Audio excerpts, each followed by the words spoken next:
A infertilidade atinge 15% dos casais em todo o mundo. Vamos conversar sobre as dúvidas, mitos e tratamentos para a mulher?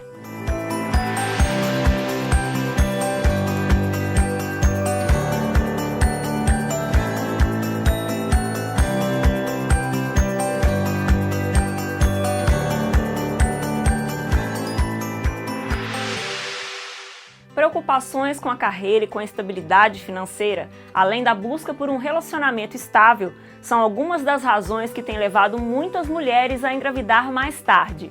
É verdade que as chances de sucesso vão diminuindo ao longo do tempo, mas atualmente a medicina já disponibiliza inúmeros tratamentos que viabilizam o sonho de ser mãe.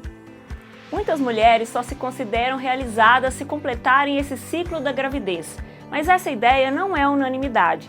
Ao longo dos anos, cresce o número das que optam por não ter filhos ou por formar uma família adotando uma criança, por exemplo.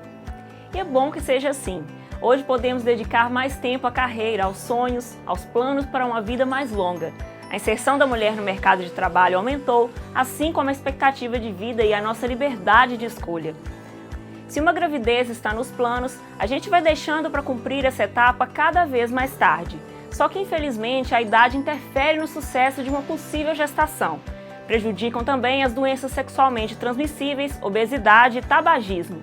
Vamos entender melhor o assunto com a ginecologista e obstetra Janaíne Teixeira. Infertilidade é quando a gente tem um ano de relações desprotegidas e o casal não engravida.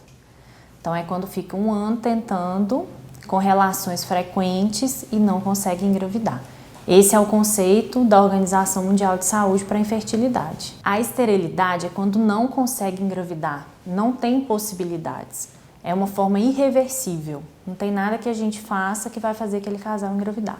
Por exemplo, quando a mulher ela nasce por alteração de formação sem útero. Então não tem nada que a gente faça que vai corrigir aquele problema. Então isso é a esterilidade, quando não há possibilidades para aquele casal engravidar. Já a infertilidade, a gente consegue intervir para aquele casal engravidar. Por exemplo, quando o homem não tem espermatozoide, não tem produção nenhuma de espermatozoide, não tem célula que produz, que nasceu com aquele problema. Aí só consegue por doação de espermatozoide. No caso da mulher que não tem útero, por exemplo, ela teria que fazer por uma barriga de aluguel. Ela vai ter que arranjar alguém para a gente implantar o óvulo na pessoa. Isso existe essa possibilidade. Para ter a gravidez, a paciente tem que ter óvulos, aí todo mês tem a seleção de um óvulo, e aí esse óvulo ele é preparado, ele amadurece para ele romper e liberar o óvulo, que é o ócito, na verdade. E aí ele vai ser liberado na cavidade e vai encontrar com o espermatozoide. Quando ele encontra com o espermatozoide, vai ter a junção dos dois, que vai formar um zigoto, que vai implantar dentro do útero. Isso é para ter a gravidez. Então, esse endométrio tem que estar preparado para receber esse blastocisto, que é o embrião, e tem que estar tudo certinho. Qualquer falha, ou na trompa, que é por onde vai passar essa junção, que é o zigoto, então qualquer falha nessa parte vai interferir na gravidez. Se não tiver a liberação do óvulo, vai interferir. Se não tiver o espermatozoide, vai interferir. Se a trompa estiver obstruída, não vai ter como os gametas encontrarem. Então, qualquer alteração em qualquer uma dessas fases vai ter problema para engravidar. Para a gente saber que está no período fértil, tem duas formas. Uma é se a gente fizer um rastreio com ultrassom. Se eu fizer um ultrassom a cada 2 dias, eu vou ver o óvulo desenvolver e vou ver a hora que ele está pronto para ovular. Eu vou saber que eu estou próximo da ovulação. E eu posso também fazer o controle do ciclo durante 6 meses, que eu vou saber de quanto em quantos dias que a paciente está menstruando, para eu fazer uma média de quanto em quantos dias ela está ovulando. É uma possibilidade. E existem algumas modificações que a paciente consegue perceber. Por exemplo, a mudança do muco, aquela secreção que a paciente consegue perceber a mudança desse muco, também vai indicar o período que ela está fértil. Tem paciente que tem até uma dor da ovulação, porque o folículo ele fica grande para liberar o óvulo. Então, quando ele libera o óvulo, cai um líquido na pelve. Então, a paciente sente dor, porque irrita o peritônio. Então, isso é um sinal também para o paciente perceber que está ovulando. Tem gente que sente mais dor nesse período e tem gente que sente menos dor nesse período. O ciclo menstrual ele vai ser variado. Em algumas pessoas ele é a cada 28 dias, ele tem duração de 28, outras pacientes têm duração de 30 dias. Então, por isso que a paciente tem que fazer uma avaliação durante 6 meses para a gente ver qual a duração do ciclo daquela paciente, para a gente poder identificar o período fértil. Por exemplo, se a paciente tem um ciclo de 28 dias, ela vai estar ovulando mais ou menos no meio do ciclo. Mas se ela tem um ciclo de 30, aí não vai ser no meio do ciclo, porque no início do ciclo essa duração é variável. Já o meio do ciclo em diante, ele é o mesmo período. Então, um ciclo de 30 dias, o período ovulatório não vai ser 14 igual é de 28. Vai ser mais ou menos o 16º dia. Então, é importante saber de quanto em quantos dias que a menstruação da paciente está vindo. E a gente faz isso por 6 meses. Agora, quem tem um ciclo irregular, eu não consigo fazer essa conta. Aí ela tem que ou fazer o rastreio de ovulação com ultrassom, com exames. Tem paciente que tem dificuldade para encontrar esses gametas, né? Ou porque não está ovulando e aí não consegue engravidar, ou porque tem alguma obstrução na trompa, não consegue encontrar o óvulo, mas o espermatozoide. Já tem paciente que isso tudo acontece, mas não implanta no útero. E aí acaba tendo um aborto, às vezes sem a paciente nem perceber, que a gente chama que é um aborto subclínico. Antes de eu ter o diagnóstico de gravidez, já perdeu. E tem paciente que tem aborto mesmo, a gente dá o diagnóstico de gravidez e não consegue seguir adiante. Então existem essas diferenças. Aí tem que investigar, será que não está faltando hormônio igual a progesterona? Será que é alguma malformação, por isso que não está conseguindo ir adiante a gestação? Aí tem que ser feita uma investigação. No caso de aborto, que a paciente perde, não consegue manter a gravidez, tem que ser investigado. Tem várias doenças que fazem isso. Na mulher, as principais causas são obstrução na trompa. Aí essa obstrução vai ser por várias coisas. Doença sexualmente transmissível, doença inflamatória pélvica, endometriose. Outra causa também é causa ovulatória, paciente que não está ovulando. Por exemplo, quem tem ovário micropolicístico. Tem mês que ovula, tem mês que não ovula, né? Tem paciente que tem a reserva ovariana baixa. Por exemplo, com o passar dos anos, a gente vai perdendo a reserva, a gente vai perdendo a quantidade de óvulos. Todo mês a gente perde 1000 óvulos. E aí vai perdendo, vai diminuindo. Então, às vezes, a reserva está baixa. E tem doenças também que acometem o útero, por exemplo, pólipo, mioma, todos eles podem causar infertilidade, dependendo de onde eles estão localizados dentro do útero. Olha, no homem, a gente tem uma certa dificuldade para fazer o diagnóstico, porque os homens demoram mais a aceitar que a infertilidade é conjugal. Então não tem como eu investigar a mulher e não investigar o homem. E eles com essa restrição acabam dificultando um pouquinho o tratamento, o acompanhamento. Mas o homem, ele tem várias causas, igual infecção prostática, no epidídimo, no testículo pode interferir. É muito comum infertilidade porque às vezes o homem fez vasectomia, que é um método de planejamento familiar para contracepção e arrependeu, né? Uma das causas é a vasectomia. Infecção, criptoquirdia, alguma malformação. Tem paciente que às vezes não tem o canal deferente, que é o canal para liberar o espermatozoide. Então essas são as principais causas masculinas. Então sempre tem que ser feita a investigação. A gente começa a investigação com o espermograma e a avaliação junto com o urologista, para ver o que está acontecendo para dar esse diagnóstico melhor no homem também. Uso prolongado de anticoncepcionais, DSTs e hábitos de vida. Como será que esses fatores interferem na fertilidade da mulher? Daqui a pouco, a doutora Janaíne Teixeira responde a essas e outras dúvidas. Voltamos já!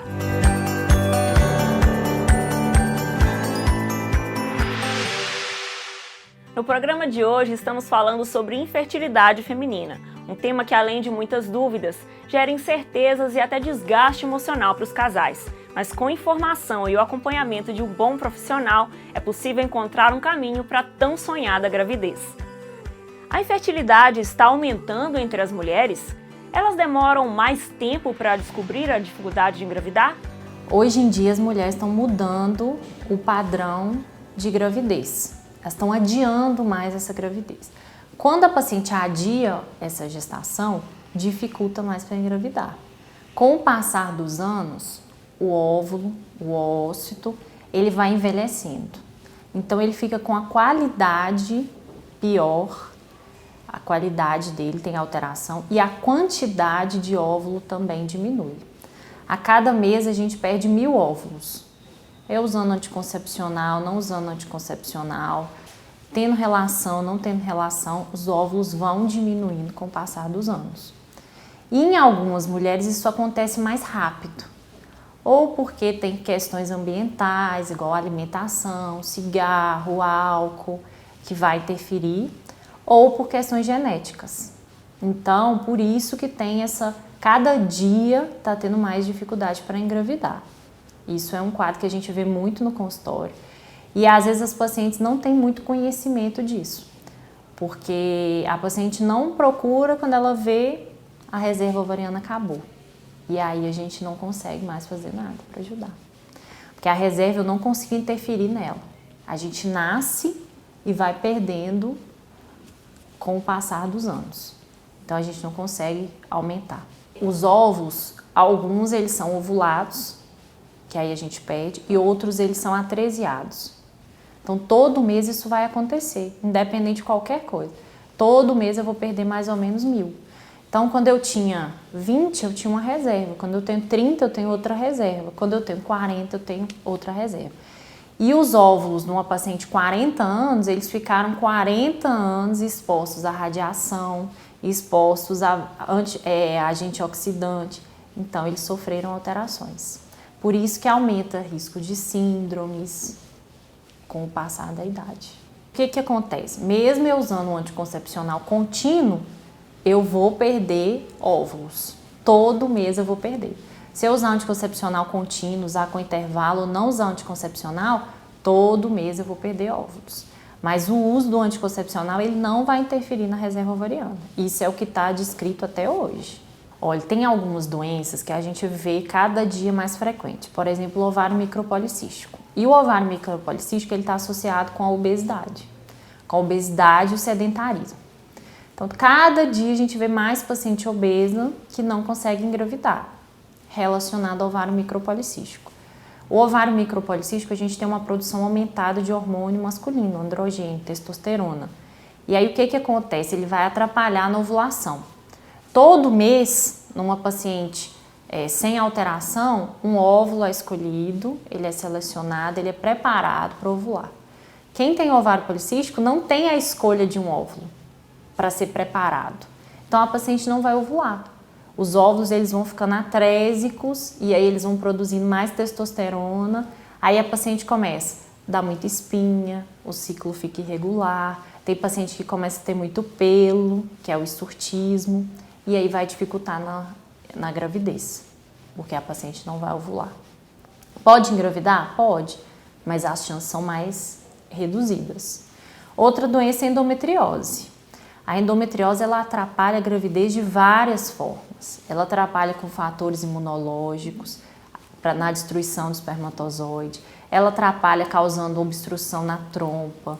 Ela atrapalha a gravidez, atrapalha a implantação do embrião. Ela é tóxica para o embrião, então ela interfere de várias formas.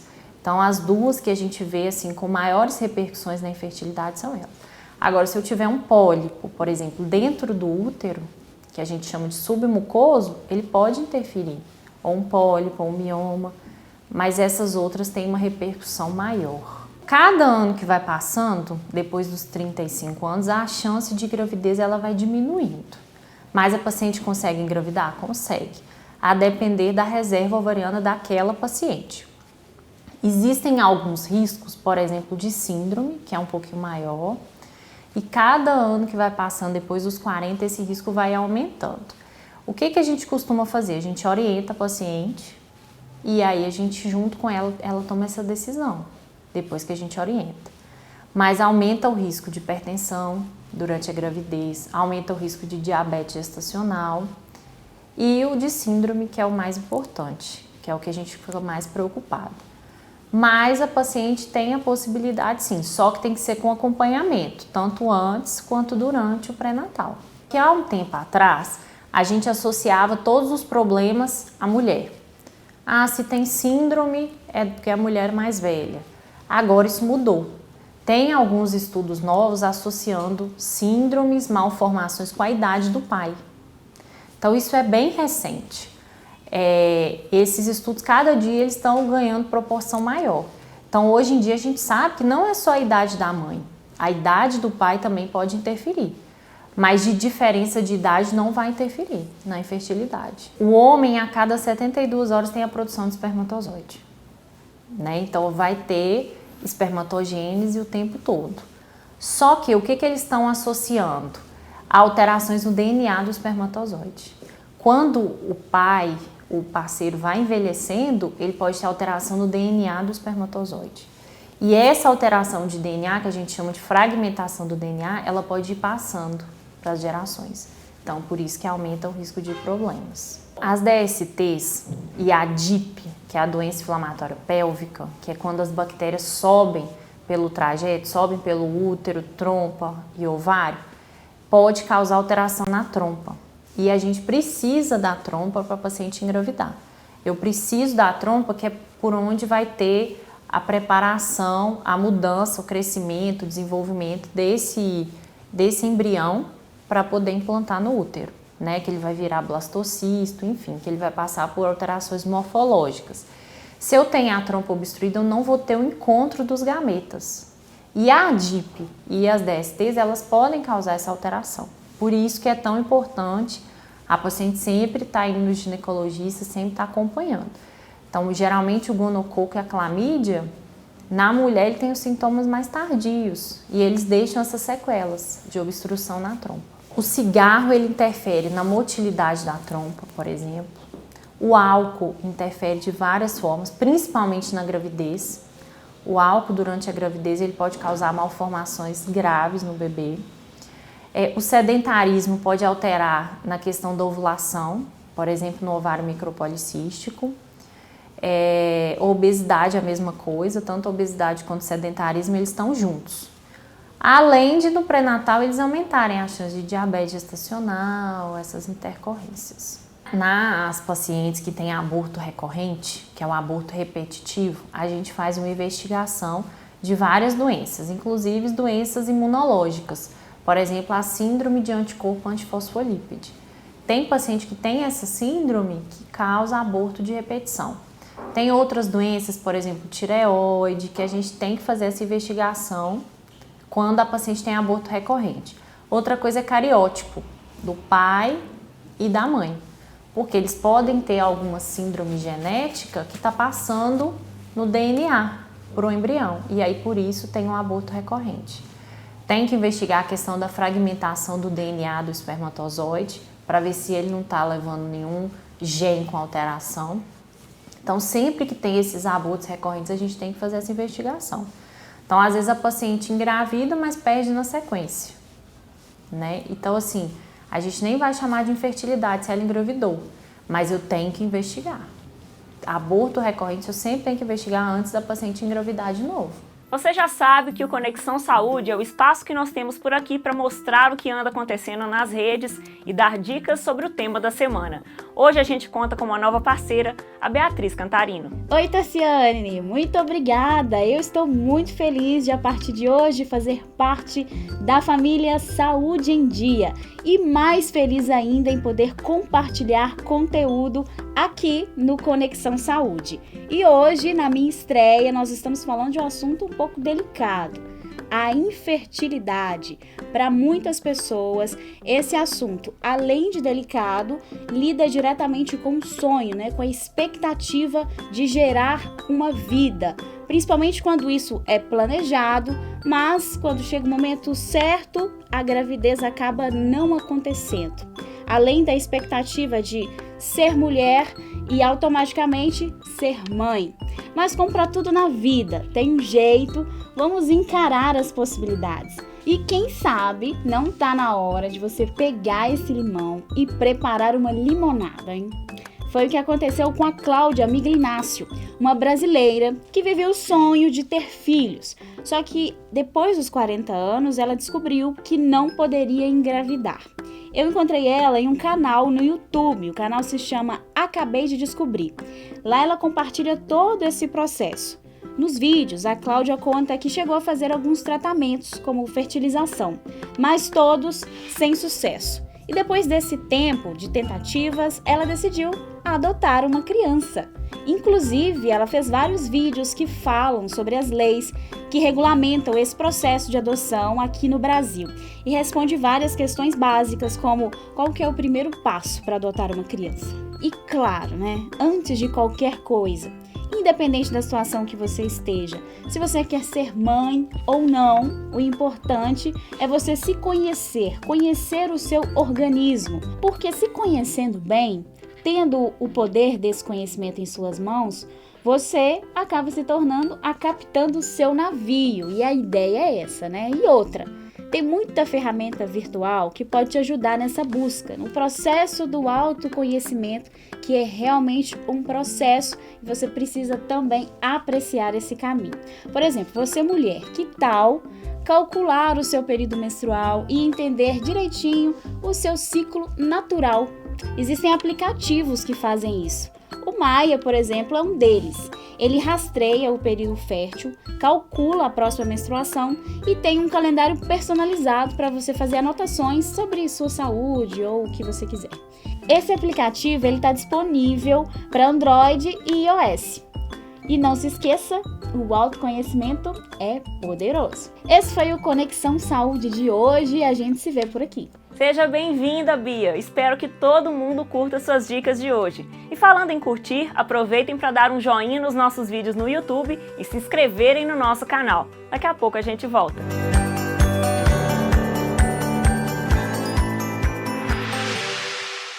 Você decidiu que quer engravidar, está tentando há mais de um ano e não consegue. Já descartou os fatores que poderiam estar dificultando esse processo e obteve todas as orientações médicas. É hora de buscar ajuda por meio dos tratamentos para infertilidade. Quando a gente quer investigar a infertilidade, a gente faz vários exames. Agora, quando a paciente chega no consultório, isso é um problema que a gente vê todos os dias no consultório. Às vezes as pacientes não são orientadas a ver a reserva ovariana. Aí a paciente chega para a gente investigar, já não tem mais óvulo, acabou e ela não sabia que acabou. Então existem alguns exames que a gente faz para ver a reserva ovariana, para a gente ver a quantidade de óvulos que aquela paciente tem. Se tem muito ou se tem pouco. Isso aí a gente faz de algumas formas. Tem dois hormônios, que um é o hormônio antimuleriano e o outro é o FSH. A gente faz uma dosagem no sangue para ver como que está essa reserva. A outra forma de fazer isso é através do ultrassom. A gente faz um ultrassom e conta quantos folículos a paciente tem. Se ela tiver mais de 6 tá bom, menos de 6 tá ruim, em cada ovário. Isso é uma forma da gente ver se a paciente tem tempo para poder se organizar ou se está acabando, se ela tem que agilizar. Isso por causa da tendência de adiar a maternidade. Então, é possível fazer esse exame. Agora, quando eu falo de infertilidade, o casal está tentando e não consegue, aí a gente tem que fazer a avaliação dos dois, tanto da mulher quanto do homem. Aí na mulher a gente tem que ver a trompa, se está obstruída ou não, a gente faz com a esterossalpingografia, que é um raio-x da trompa. A gente injeta contraste e vai fazendo um raio-x para ver se o contraste vai passar. Depois a gente tem que ver a questão dos óvulos, se tem a reserva, o útero, se não tem mioma, se não tem pólipo, se não tem alguma malformação, que às vezes a paciente nem sabe que tem alguma malformação no útero, E no homem a gente tem que fazer o espermograma, para a gente ver se ele tem espermatozoide e ver se esses espermatozoides eles estão móveis, se eles têm vitalidade, ver a morfologia desses espermatozoides. E aí a gente vai investigando. Na mulher a gente tem que ver a ovulação também, ver se ela está ovulando, que às vezes está tudo bonitinho, tem óvulo, mas eles estão paradinhos. Quando a paciente chega no consultório, o casal chega no consultório, um ano tentando engravidar e não consegue, eu tenho que fazer esses exames. Se essa paciente tem mais de 35 anos, se a mulher tem mais de 35 anos, que o fator mais importante dessa história toda é a idade da mulher. A idade da mulher é o mais importante para a fertilidade. Se a paciente tem mais de 35 anos, a gente nem espera um ano. Com 6 meses a gente já faz essa investigação, que é o raio-x da trompa, ultrassom, espermograma, com 6 meses. Mais de 35 anos. Menos de 35 a gente espera um ano para fazer isso. Só que uma paciente que não tem um companheiro, uma mulher jovem que quer se programar, quer se organizar, aí a gente faz esse da reserva ovariana. Porque aí a paciente vai se organizar independente de ter um casal, de ter um companheiro, uma companheira, independente disso. Aí ela vai saber como está a reserva dela. Porque hoje existe a possibilidade do congelamento de óvulos, que até outro dia isso não existia, né? Então existe a possibilidade da paciente querer guardar os óvulos quando ela é mais jovem, para talvez ela usar quando ela tem 40 anos. Porque o óvulo mais jovem, ele ficou menos tempo sofrendo radiação, sofrendo alterações. Então existe essa possibilidade do congelamento. Existe a possibilidade, com menos de 35 anos, de ter pouca reserva? Existe. É raro, né? Mas existe. Então, o congelamento de óvulos a gente faz para um paciente que quer se programar, que não tem uma data de quando ela vai engravidar, de quando ela vai querer engravidar, e ela está preocupada com a reserva. O congelamento não é tão seguro. Eu guardei 12 óvulos, quando eu descongelar eu vou ter os 12 óvulos? Pode ser que sim, pode ser que não. Às vezes perde alguns durante o descongelamento. Só que é melhor a paciente guardar do que depois ela descobrir que acabou a reserva. Então essa é uma realidade que a gente tem hoje. Faz muito congelamento também quando a paciente descobre que tem um câncer, por exemplo. Aí a paciente tem que fazer químio, rádio e às vezes acaba perdendo a reserva. Então o que a gente faz? A gente faz o congelamento para a paciente começar o tratamento oncológico. Isso é possível. No homem também, existe a possibilidade de fazer o congelamento do espermatozoide para ele fazer um tratamento, por exemplo, de câncer, de radioterapia e tudo. Então, o congelamento veio para agregar muito. A técnica que usa hoje é muito moderna, com resultado muito bom, mas não é 100%. Eu não congelei 12 óvulos e tenho como garantir que eu vou ter 12 óvulos. Se eu congelar meu óvulo com 25 anos, quando eu for implantar ele, eu tenho 40, meu óvulo vai ter 25 anos. Então, por isso a vantagem do congelamento. Porque a paciente às vezes vai usar ele com 40 anos, mas ela congelou ele com características de quando ela era mais jovem. Aí, depois que a gente faz essa investigação inicial, a gente vai descobrir onde está o problema. Por exemplo, descobrir que a minha paciente não está ovulando. O que eu tenho que fazer? Colocar ela para ovular. Então, o que a gente vai fazer? A gente vai induzir a ovulação. Eu vou colocar esse óvulo, vou escolher um óvulo, ele vai crescer, eu vou colocar ele para desenvolver para a paciente ovular. Então, eu vou induzir a ovulação. Isso a gente usa muito em paciente que tem ovário micropolicístico, paciente que não está ovulando. Então, eu vou induzir a ovulação, vou colocar esse óvulo para ser selecionado e ser preparado. Já numa paciente, por exemplo, que tem alguma obstrução na trompa, a indução não vai resolver. Aí, se ela tem uma obstrução, o que a gente tem que fazer? A maioria das vezes a gente vai fazer a fertilização in vitro. A fertilização in vitro, eu vou juntar os gametas, eu vou pegar o óvulo, vou pegar o espermatozoide, vou juntar os dois em laboratório. Eu vou fazer isso fora do corpo. Eu vou juntar os dois e vou implantar na paciente. Já preparadinho, eu vou preparar o espermatozoide, a gente chama de capacitação, vou preparar o óvulo e vou juntar os dois em laboratório. Aí eu implanto. Isso é a fertilização in vitro. Numa paciente que tem obstrução, ou quando o parceiro tem pouco espermatozoide, né? Ou o espermatozoide com a qualidade não tão boa, a gente consegue fazer isso em laboratório. Essa é a fertilização in vitro. A indução da ovulação é feita com medicamento. Existem vários medicamentos para fazer isso. Tem o Clomid, tem o Letrozole, tem o FSH recombinante. Vai depender de paciente para paciente para decidir qual vai ser usado. Depende da doença, por que ela não está ovulando, para decidir qual que vai usar. Mas são medicações.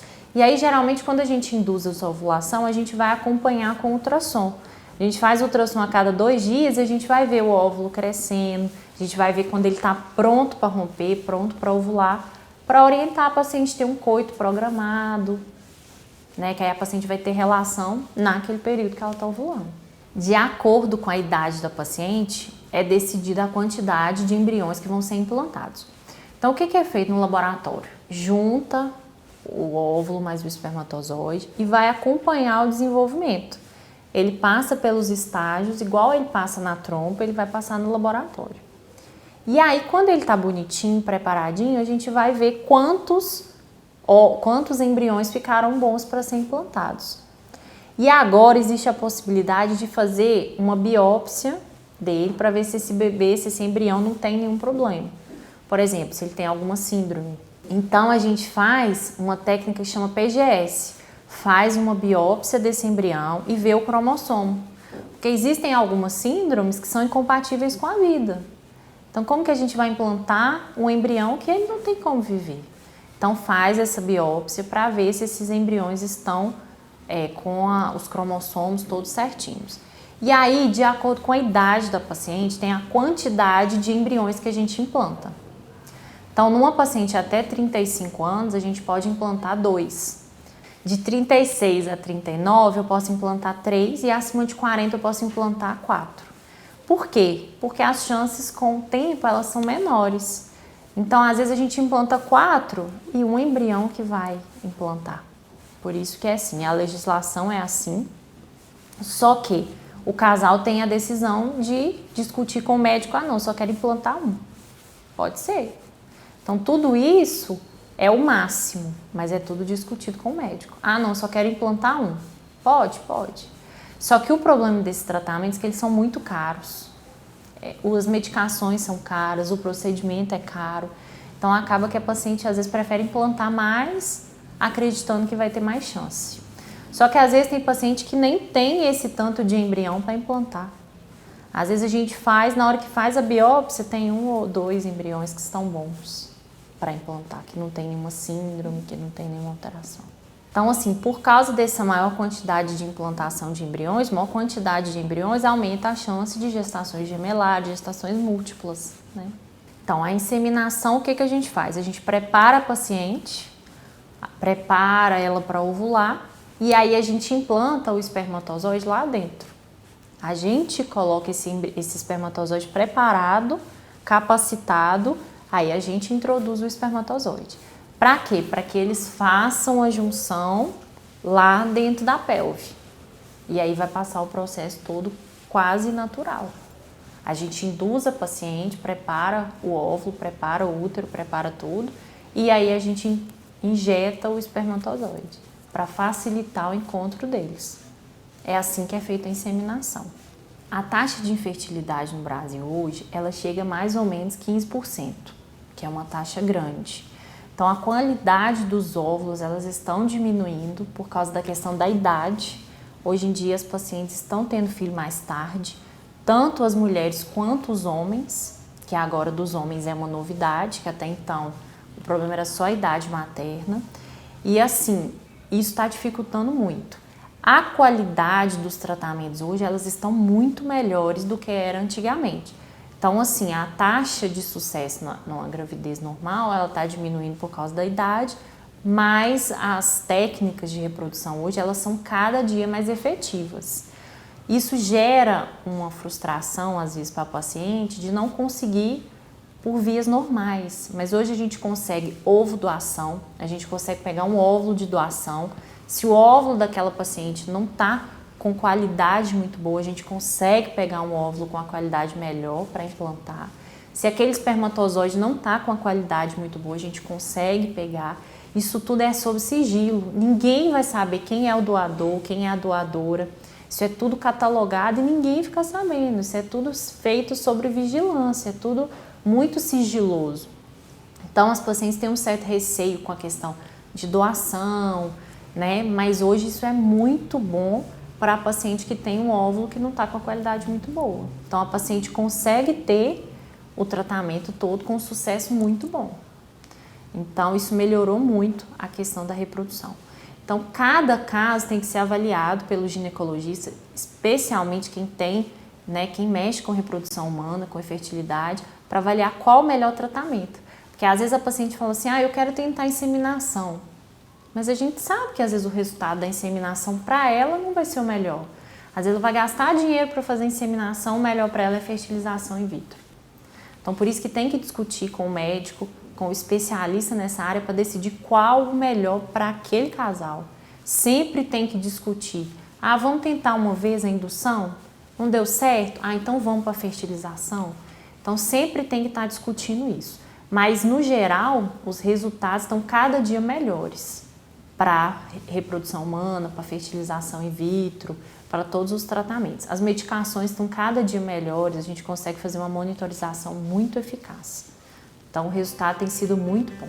O programa de hoje fica por aqui. Se ficou alguma dúvida ou se você quer sugerir temas para assistir no Saúde, acesse nossas redes sociais e deixe um comentário. Semana que vem, a gente está de volta. Tchau!